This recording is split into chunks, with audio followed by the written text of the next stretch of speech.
What is decentralized finance? That's a topic for discussion today in the Market Secrets Learning series. Before we begin, I have an update for you. As part of Market Secrets Learning Initiative, we are running multiple learning series on price action trading, algo trading, trading strategies, and investing. Also, we are providing multiple data feeds for our users. If you are an active trader, you might find these data feeds extremely useful. So if you are interested in any of it, check out our website www.marketsecrets.in for the details. And with that note, let's jump into today's session on decentralized finance, which is otherwise called as DeFi.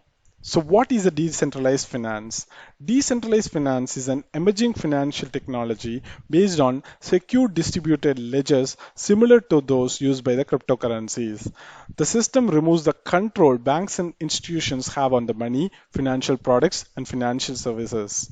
The infrastructure for DeFi and its regulation are still under development.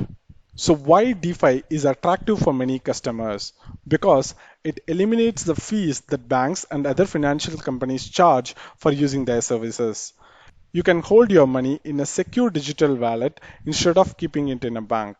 Also, you can use your money with just an internet connection without needing any approval. And most importantly, you can transfer funds in just few seconds. These are all the things that makes decentralized finance attractive for many customers. To understand the decentralized finance and how it works, it helps to understand how centralized finance differs from the decentralized finance. So let's try to understand centralized finance. In centralized finance, your money is held by the banks and corporations whose goal is to make money. The financial system is full of third parties who facilitate money movement between the parties, with each one charging fees for using their services. For example, say you purchase a shirt using your credit card. The charge goes from seller to his bank, which forwards the card details to the credit card network. The network clears the charge and requests a payment from your bank. Your bank approves the charge and sends the approval to the network through the seller's bank and then back to the sender. Each entity in the chain receives payment for its services, and this charge is being paid by the seller as he is the one using their facility to run his business. But the seller will generally pass on this price to you, the consumer. So this will increase the cost for anyone, and all these intermediaries like banks and all other credit card networks will get tons of money in the form of charges. Likewise, any financial transaction that you do will cost you money and time. A loan application can take several days for it to be approved, and you may have to bear the processing charges on it as well. So this is how a centralized finance system works. Now, when it comes to the decentralized finance eliminates the intermediaries by allowing people, merchants, and businesses to conduct financial transactions through emerging technologies. This is accomplished through peer-to-peer financial networks that use security protocols, connectivity, software and hardware advancements. With just an internet connection from anywhere across the world, you can lend, trade, and borrow using the software that records and verifies financial actions in the distributed financial database. A distributed database is accessible through various locations. It collects and aggregates data from all the users and uses a consent mechanism to verify it. Decentralized finance uses this technology to eliminate centralized finance models by enabling anyone to use financial services anywhere, regardless of who or where they are. Decentralized finance applications gives users more control over their money through their personal wallets and trading services that cater to the individuals. While taking control away from the third parties, decentralized finance does not provide anonymity. Your transactions may not have your name, but they are traceable by the entities that have access. These entities might be governments, law enforcement, or any other entity that exists to protect people's financial interest.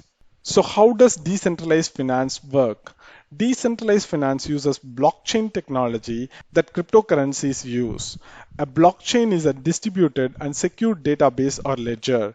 Applications called D apps are used to handle transactions and run the blockchain. In the blockchain, transactions are recorded in blocks and then verified by other users. If these verifiers agree on a transaction, the block is closed and encrypted. Another block is created that has information about the previous block within it. Information in the previous blocks cannot be changed without affecting the following block, so there is no way to alter a blockchain. This concept, along with other security protocols, provides the secure nature of the blockchain. So when it comes to decentralized financial products, peer-to-peer financial transactions are one of the core premises behind decentralized finance. A peer-to-peer decentralized financial transaction is where two parties agree to exchange cryptocurrency for goods or services with a third party involved. To fully understand this, consider how you get a loan in a centralized finance. You need to go to your bank or any other lender and apply for one. If your loan application is approved, you would pay interest and service fees for the privilege of using that lender's service. In decentralized finance, you would use your decentralized financial application, that is D-app, to enter your loan needs, and an algorithm would match you up with the peers that meet your needs.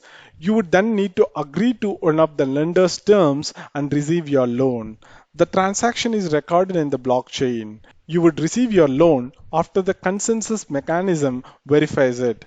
Then the lender can begin collecting payments from you at the agreed upon intervals. When you make a payment via your D app, it follows the same process in the blockchain and then the funds are transferred to the lender. In this transaction, there are only two parties involved, yourself and the lender. You don't have to pay any money or charge for any third party involved. So, what is the future of decentralized finance? Decentralized finance is still in the beginning stages of its evolution. For starters, it is unregulated, which means the ecosystem is still riddled with the infrastructural mishaps, hacks, and scams. Other concerns are system stability, energy requirements, carbon footprint, and system upgrades, system maintenance, and hardware failures. Many questions must be answered and advancements needs to be made before decentralized finance becomes safe to use. Financial institutions are not going to let go of one of their primary means of making money if the decentralized finance succeeds. It is more than likely that the banks and corporations will find ways to get into the system. Even if they are not able to control how you access the money, they'll at least try to find a way to make some money from the system. With that, we have come to end of today's episode. So if you have any queries, comments or feedback about decentralized finance, let us know in the comment section. We'll be happy to answer it. Also hit the like button if you like this video and share it with your friends if you find it useful. Also subscribe to our YouTube channel and click the bell icon to get notified whenever we upload a new video or conduct a live session. Thanks for watching. Have a great day. Goodbye.